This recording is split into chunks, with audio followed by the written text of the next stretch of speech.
Bismillahirrahmanirrahim. Assalamualaikum warahmatullahi wabarakatuh. Ketemu di pertemuan selanjutnya di mata kuliah pendidikan anti korupsi. Di topik kali ini yang akan kita bahas tentang tugas, peran, strategi, dan pengawasan dari KPK. Ya.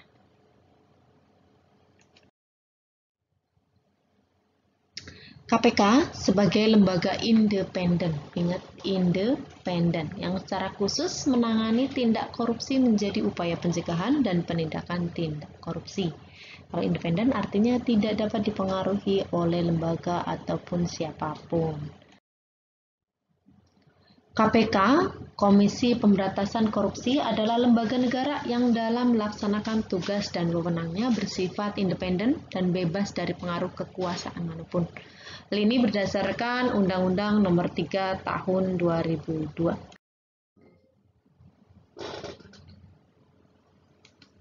Azas KPK dalam pemberantasan korupsi yang pertama adalah kepastian hukum.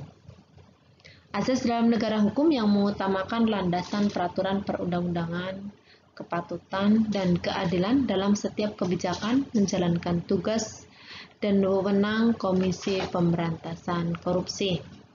Yang kedua, asasnya satu, kepastian hukum, yang dua, keterbukaan. Asas dalam negara hukum yang mengutamakan landasan peraturan perundang-undangan, kepatutan dan keadilan dalam setiap kebijakan menjalankan tugas dan wewenang Komisi Pemberantasan Korupsi. Artinya harus terbuka dan harus memiliki kepastian hukum. Asas kepastian hukum, keterbukaan. KPK dalam pemberantasan korupsi juga yang ketiga adalah akuntabilitas. Kepastian hukum, keterbukaan, akuntabilitas. Di mana azas yang menentukan bahwa setiap kegiatan dan hasil akhir kegiatan Komisi Pemberantasan Korupsi harus dapat dipertanggungjawabkan kepada masyarakat atau rakyat sebagai pemegang kedaulatan tertinggi. Semoga rakyat Indonesia memang pemegang kedaulatan tertinggi, ya, sehingga presiden harus tahu kedaulatan tertinggi ada di tangan rakyat ataupun masyarakat. Nah, dan ini sesuai dengan peraturan perundang-undangan yang berlaku. Kepastian hukum, keterbukaan, akuntabilitas, dan kepentingan umum. Azas yang keempat yaitu kepentingan umum. Jelas ketika kita melakukan tindakan atau penangkapan atau penyelidikan bukan atas request dari beberapa orang, misalnya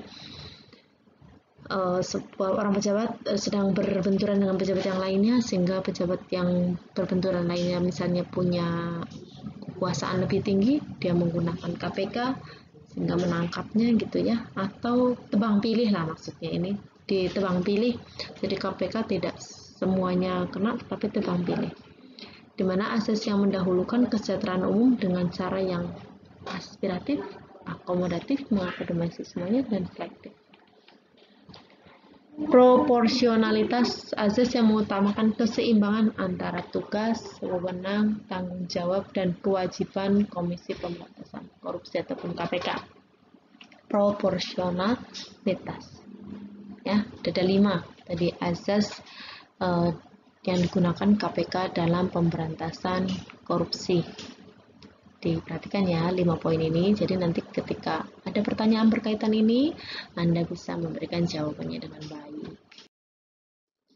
Visi misi, apa sih visi misi KPK, kenapa sampai KPK itu didirikan gitu ya.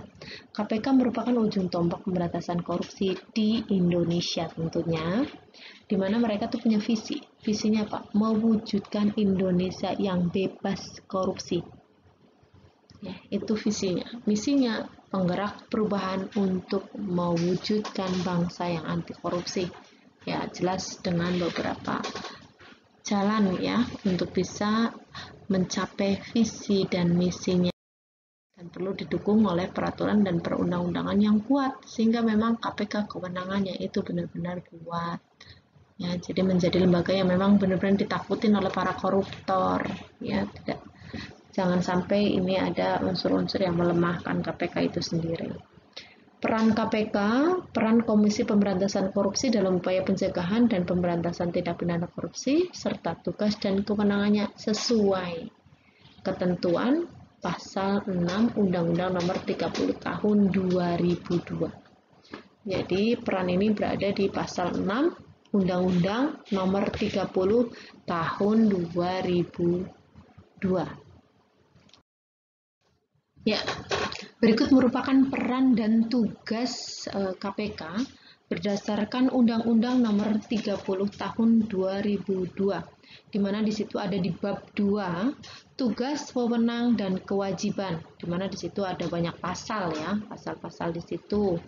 Nah, ini yang pertama misalnya tentang koordinasi, itu ada di pasal 7. Ya, ada di pasal 7 tugas koordinasi. Tetapi di pasal 6A juga ada beberapa penyebutan tentang koordinasi. Tapi secara umumnya Komisi Pemberantasan Korupsi berada di pasal 7. Kemudian ada supervisi. Supervisi itu ada di pasal 8. Dan di mana di pasal 6B itu tentang definisi supervisi dijelaskan. Jadi ada pasal 6 itu dia menjelaskan tentang definisi dari masing-masing poin itu tadi. Sehingga di bawahnya supervisi didetailkan ada di pasal 8, tetapi secara definitif ada di pasal 6B. Kemudian ada penindakan, itu berada di pasal 12. Dan penindakan ini juga berada di pasal 6C, melakukan penyelidikan, penyidakan, dan penutupan terhadap tindak pidana korupsi. Ya. Kemudian di pencegahan ada pada pasal 13, dan ini juga dijelaskan di pasal 6D, melakukan tindakan-tindakan pencegahan tindak pidana korupsi. Ya, itu merupakan tugas. Jadi tugas secara keseluruhan ada di pasal 6. Ada di pasal 6, kemudian diperinci di masing-masing pasal berikutnya.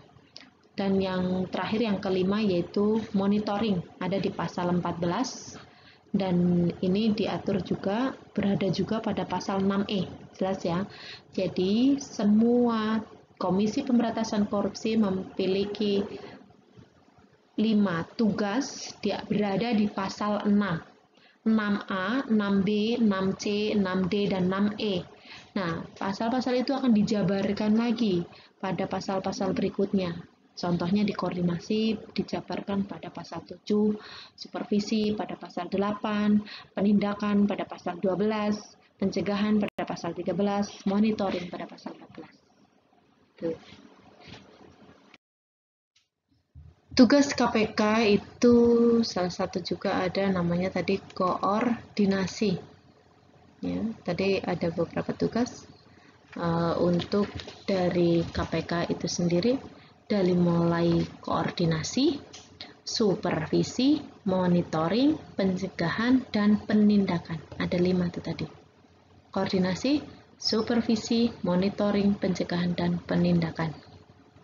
Kita bahas satu-satu tentang koordinasi. Dalam melaksanakan tugas koordinasi, KPK itu berwenang 1. Mengkoordinasikan penyelidikan, penyidikan, dan penuntutan tindak pidana korupsi. 2. Penetapan sistem pelaporan dalam kegiatan pemberantasan tindak pidana korupsi. Ya, jadi dia mengkoordinasikan penyelidikan, tapi bukan berarti dikasih tahu yang mau diselidiki ya, nanti malah tidak selesai urusannya. Karena kalau harus koordinasi dulu itu ya repot. Nanti pas yang dikoordinasikan ternyata bocor ke yang bersangkutan, perusahaan yang bersangkutan, atau bagian-bagian yang ingin diselidiki. Ya nanti tidak jadi. 2. Penetapan sistem pelaporan dalam kegiatan pemberantasan tindak pidana korupsi. 3. Meminta informasi tentang kegiatan pemberantasan tindak pidana korupsi kepada instansi yang terkait. Ya, di tugas koordinasi itu mengkoordinasikan penyelidikan, menetapkan sistem pelaporan, meminta informasi, dan melaksanakan dengar pendapat atau pertemuan dengan instansi yang berwenang melakukan pemberantasan tindak pidana korupsi. Ya, misalnya koordinasi dengan kepolisian, misalnya gitu ya. 5. Meminta laporan instansi terkait mengenai pencegahan tindak pidana korupsi. Tugas KPK yang supervisi. Ya. Tadi seperti yang saya sampaikan, di tugas KPK itu ada koordinasi, supervisi, monitoring, pencegahan, dan penindakan. Sekarang tugas KPK yang supervisi. Dalam melaksanakan tugas supervisi, Komisi Pemberantasan Korupsi itu berwenang melakukan pengawasan, penelitian atau penelaahan terhadap instansi yang menjalankan tugas dan wewenang yang berkaitan dengan pemberantasan tindak pidana korupsi dan instansi yang dalam melaksanakan pelayanan publik. Dalam tugas ini pula, Komisi Pemberantasan Korupsi itu punya wewenang mengambil alih penyelidikan atau penuntutan terhadap pelaku tindak pidana korupsi yang sedang dilakukan oleh kepolisian atau kejaksaan. Tuh. Sekarang tugas KPK yang ketiga, ya. Tadi saya sudah sampaikan ada koordinasi, ada supervisi, sekarang ada penindakan. Penindakan yang dimaksud di sini adalah melakukan penyadapan dan perekam pembicaraan. Mungkin pernah sering kita dengar ya, KPK itu sebelum OTT atau operasi tangkap tangan pasti sudah melakukan namanya penindakan, melakukan sadap, diikutin ya, sehingga akhirnya bahkan ada proses-proses menyamar ya, seperti detektif gitu ya. Mereka baru akan melakukan OTT jika memang benar-benar valid informasinya. Tadi untuk penindakan itu termasuk melakukan penyadapan, merekam pembicaraan, itu merupakan tugas KPK di penindakan, pemerintahan kepada instansi yang terkait untuk melarang seseorang berpergian ke luar negeri atau kabur ya sebelum ada kejelasan. Tuh. C. Meminta keterangan kepada bank atau lembaga keuangan lainnya tentang keadaan keuangan tersangka atau terdakwa yang sedang diperiksa, misalnya tentang harta kekayaan atau hutang dan lain-lain. Bahkan tabungannya ya, jadi nanti dari bank-bank itu akan muncul ini orang punya uang di mana saja atas nama dia, kemudian dengan jumlah berapa, dan kemudian ada dia hutang juga dan tabungan juga, karena siapa tahu dia sebar di beberapa bank untuk penyimpanan uang.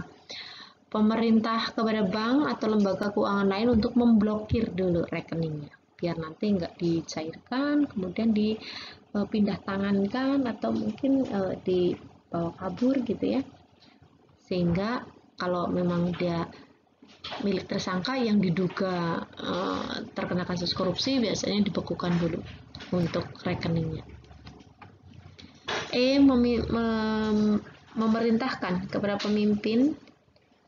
pimpinan atau atasan tersangka untuk memberhentikan sementara tersangka dari jabatannya. Pokoknya kalau ada yang kena kasus korupsi, maka mereka itu dihentikan sementara dari tugas dan tanggung jawabnya sampai nanti kasus yang menjeratnya itu selesai.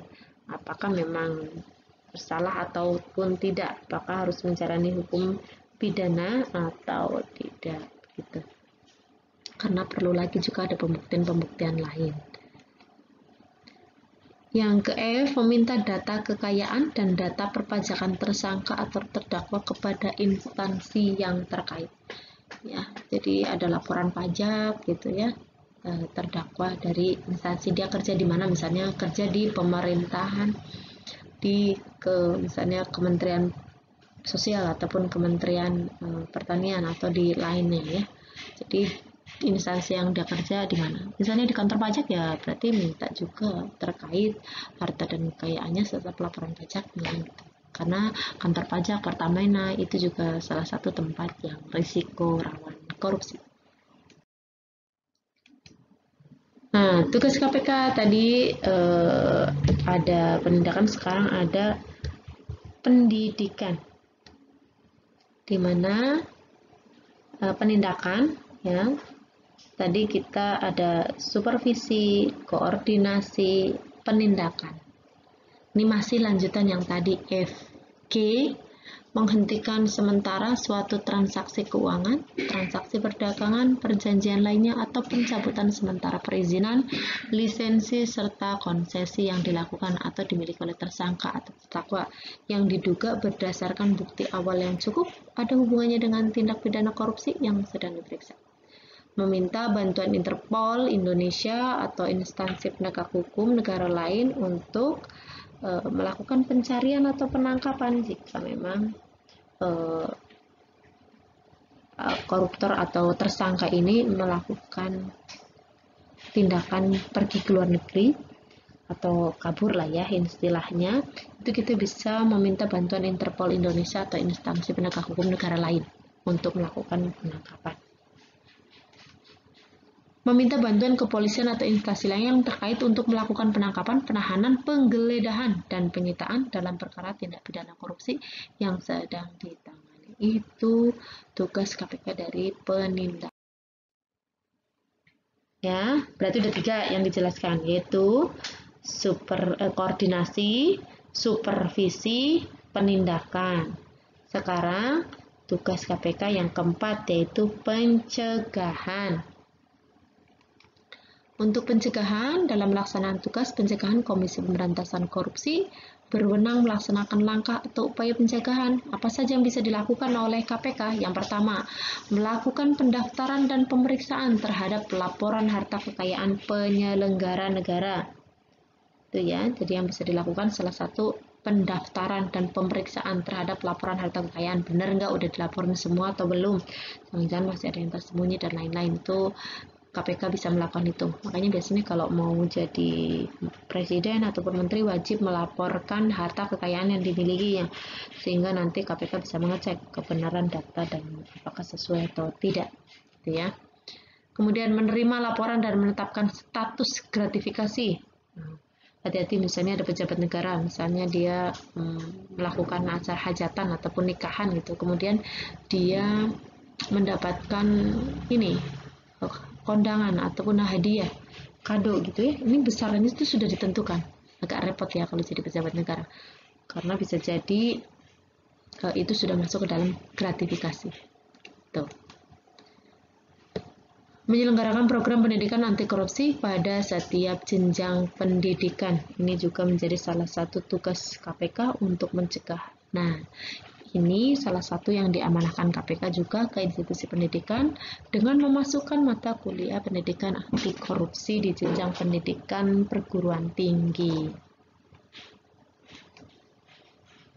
D. Merancang, mendorong terlaksananya program sosialisasi pemberantasan tindak pidana korupsi. Salah satunya dengan biasanya dosen-dosen mengirimkan dosennya untuk mengikuti pelatihan workshop tentang KPK. Ya, dan mereka dilatih dikaderisasi sebagai tangan panjangnya dari KPK untuk menyampaikan materi-materi yang diperoleh saat workshop ataupun pelatihan yang diselenggarakan biasanya oleh KPK.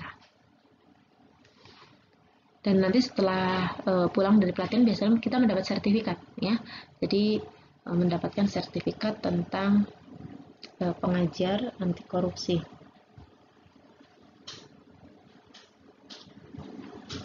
Ya. Kemudian yang E, melakukan kampanye anti korupsi kepada masyarakat umum. Ya, melakukan kampanye anti korupsi kepada masyarakat umum. Jadi kampanye bukan hanya sekedar diam di dalam gedung ya, tetapi dia harus memang keliling menjelaskan, memberikan pemahaman terhadap masyarakat. Yang kali ini memang kadang-kadang ada masyarakat yang merasa lelah, capek ya, sehingga memang jadi budaya korupsi ini agak sulit untuk dihidupkan karena krisis kepercayaan juga terhadap pemerintahan misalnya atau pejabat-pejabat saking banyaknya kasus korupsi yang dilakukan oleh para pejabat negara. Melakukan kerjasama bilateral atau multilateral dalam pemberantasan tindak pidana korupsi bisa juga dilakukan dalam ranah tugas KPK pencegahan kasus korupsi. Nah, kemudian ini adalah monitoring, ya. Yang pertama tadi kita bahas tentang koordinasi, kemudian supervisi, kemudian penindakan, yang terus kemudian pencegahan yang keempat, dan yang kelima adalah monitoring. Untuk monitoring, dalam melaksanakan tugasnya monitor, Komisi Pemberantasan Korupsi berwenang: A. Melakukan pengkajian terhadap sistem pengelolaan administrasi di semua lembaga negara dan pemerintah. Jadi ya, mengkaji sistem monitoring. B. Memberi saran kepada pemimpin lembaga negara dan pemerintah untuk melakukan perubahan jika berdasarkan hasil pengkajian sistem pengelolaan administrasi tersebut berpotensi korupsi. C. Melaporkan kepada Presiden Republik Indonesia, Dewan Perwakilan Rakyat Indonesia, DPR RI, dan Badan Pemeriksa Keuangan jika sarana Komisi Pemberantasan Korupsi mengenai usulan perubahan tersebut tidak diindahkan. Jadi kalau KPK bisa ngadu gitu ya, ke siapa? Ke Presiden atau ke DPR RI jika lembaga yang diberikan masukan ataupun arahan tidak mengindahkan saran dan masukan. Nah, itu merupakan tugas dari KPK. Sekarang, strategi KPK. Strategi yang pernah saya sampaikan mencakup penindakan, perbaikan sistem, edukasi, dan kampanye. Penindakan supaya mereka takut untuk melakukan korupsi. Perbaikan sistem untuk mempersempit celah korupsi, tujuannya ya. Edukasi dan kampanye agar mereka tidak mau. Kalau sudah sampai tidak mau korupsi, ini sudah luar biasa. Upaya strategi pencegahan. Strategi ya. Kalau tadi tugas, sekarang strategi. Fokus ke strategi. KPK bekerja sama dengan perguruan tinggi dan guru membuat modul pendidikan anti korupsi bagi siswa sekolah menengah dan siswa sekolah dasar. Bahkan juga ada buku panduan untuk perguruan tinggi ya. Buku ajar pendidikan anti korupsi yang Anda pegang ini mungkin sudah diberikan oleh koordinator mata kuliah. Itu juga salah satu cara untuk KPK meningkatkan kepedulian, kesadaran mahasiswa akan bahaya korupsi. Ya, ada banyak buku yang sudah dikeluarkan KPK. Dan berikut merupakan salah satu contoh itu di gambar tersebut. Pengawasan dan monitoring lembaga KPK. Rekam jejak Dewan Pengawas KPK diketahui. Pengawasan berfungsi untuk meningkatkan kredibilitas informasi yang disampaikan oleh manajemen, pemilik menginginkan jasa pemerintahan untuk mengurangi konflik keagenan. Pengawasan KPK diawasi oleh Dewan Pengawas KPK dengan tujuan sebagai kontrol tindakan pemerintah dalam bidang pemberantasan tindak pidana korupsi. KPK sebagai institusi pelaksana. Dewan Pengawas merupakan bentuk upaya pemerintah menghindari ketidakpercayaan masyarakat, sekaligus menciptakan sistem transparansi dan meminimalisasi potensi penyalahgunaan kewenangan. Katanya, jadi makanya sekarang ada Dewan Pengawas. Kalau dulu kan tidak ada Dewan Pengawas. Nah, dianggap ketika tidak ada Dewan Pengawas itu KPK bertindak sesuka hati, atau mungkin gampangannya itu gemeruduk gitu ya. Karena sekarang ada pengawas, ada dua sisi. Kalau menurut saya dari sisi ini melemahkan, atau mungkin memang supaya KPK itu tetap pada jalurnya, karena kan kekuasaan yang luar biasa dipegang KPK juga kalau tidak tahan iman bisa saja dia juga menjadi kolusi untuk ranah kolusi. Kolusi itu bekerja sama mungkin dengan koruptor yang lain agar dia ketika menangkap itu tebang pilih ya, dan itu bisa saja terjadi, sehingga monitoring dibentuklah yang namanya Dewan Pengawas. Dulu belum ada, dan sekarang ini sudah ada namanya Dewan Pengawas KPK untuk mengontrol kinerja KPK. Bahkan ketika mereka mau menyelidiki kasus, mereka harus menyampaikan ke Dewan Pengawas. Nah ini berarti benar-benar harus memilih yang luar biasa kredibelnya untuk Dewan Pengawas, karena jangan sampai nanti malah bocor hal-hal yang mau dilakukan KPK. Akhirnya angka kegagalan penanganan kasus korupsi malah bukannya makin rendah ya, untuk angka kegagalannya malah jadi tinggi. Alhasil kasus korupsinya jadi makin banyak. Pengawasan diharapkan dapat lebih berperan dalam memberantas korupsi dengan pendekatan preventif, investigasi, represif, dan edukatif. Adanya mekanisme manajemen yang didukung oleh pengadilan intern yang didukung oleh kepastian hukum akan sangat memungkinkan penciptaan sistem yang mengurangi kesempatan korupsi. Diyakini pada akhirnya niat sebagai faktor penimbul korupsi akan terhambat oleh sistem yang baik. Nah, peran pengawas tidak akan maksimal tanpa dibarengi oleh peran sendiri. Pengawas diharapkan dapat mendeteksi dan mencegah terjadinya kecurangan. Nah, ini hati-hati yang jadi pengawas. Namanya mengawasi kan harus yang paling jujur ya. Artinya mereka harus benar-benar dipilih dari orang-orang yang tidak pro ke siapapun dan jujurnya itu sudah diakui. Kewenangan Dewan Pengawas KPK ini kemarin sudah cukup diperdebatkan ya. Salah satunya itu mengawasi kinerja KPK dan harus mendapatkan izin ketika misalnya melakukan beberapa tindakan dan harus disampaikan dulu kepada Dewan Pengawas. Nah, yang kemarin mungkin agak sedikit rame itu karena KPK merasa dengan adanya Dewan Pengawas justru melemahkan fungsinya. Semoga tidak, jika memang orang-orang yang berada di sana merupakan orang-orang yang tepat. Itu saja, semoga Indonesia bebas korupsi dengan kita tanpa korupsi dan tanpa memberi ruang untuk korupsi, mulai dari diri sendiri dan sekarang. Terima kasih. Wabillahi taufiq wal hidayah. Assalamualaikum warahmatullahi wabarakatuh.